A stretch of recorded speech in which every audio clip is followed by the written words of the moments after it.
What's up guys? In this video I'm going to be trying a new style of formatting.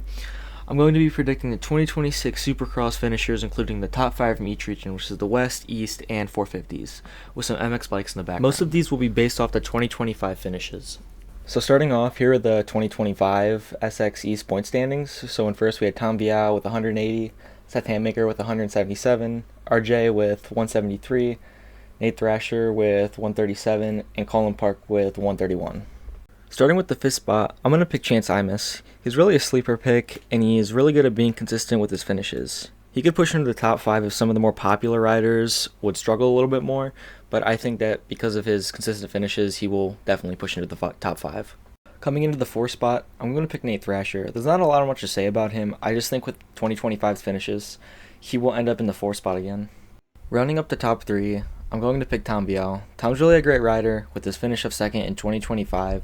I think that switching teams and a different bike manufacturer might interrupt some of his performances in the 2026 season, but overall, I think Tom Biao will finish top 3.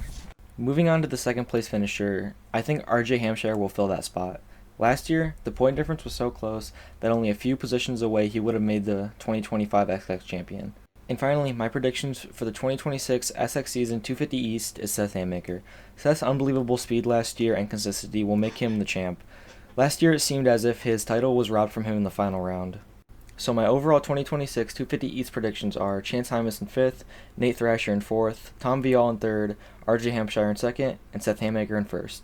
Moving into the West Division, the 2025 standings were Hayden Deegan in 1st with 221 points, 2nd with Julian Beaumer with 189 points, 3rd Cole Davies 171 points, 4th Joe Schmoda with 163 points, and in 5th Garrett Marchbanks with 145 points. You may have heard of Joe's recent injury, but if you didn't, during a practice, Joe fractured 2 vertebrae. Luckily, no spinal cord damage happened, but wishing Joe a speedy recovery. He will be removed from my top 5 list. Starting at my 5th spot, I'm going to pick Jordan Smith. Jordan's a solid mid-pack guy with potential for great breakout. If he can put together what he did last year with a few decent rounds, he could definitely finish a top 5. Next, at my 4th spot, is Cody Schock. I believe that this is because of his top 5 consistencies in the 2025 season. With his consistency over the break, his chances at top 4 is very high. Coming into the podium at 3rd is Julian Beaumer. I think Julian will finish top 3 not only from his 2025 season, but as well as raw speed and agility on the bike. Rounding up 2nd place, I think it's going to be Cole Davies. Davies' amazing rookie campaign showed multiple podiums and a main event win. With him showing fewer injuries than others, star training program, and his quick adaptation to the tracks will land him in 2nd place. Finishing up the podium, I believe Hayden Deegan will win the 2026 West Division, with Deegan defending his 2025 West Championship. With amazing performances in the motocross season, might just land him with the red plate. Hayden Strong's preseason training, great mentality, and momentum from the 2025 season are the reasons I think he will win. Thus, my 2026 West Division predictions are Jordan Smith in 5th, Cody Schock in 4th, Julian Beaumer in 3rd, Cole Davies in 2nd, and Hayden Deegan in 1st.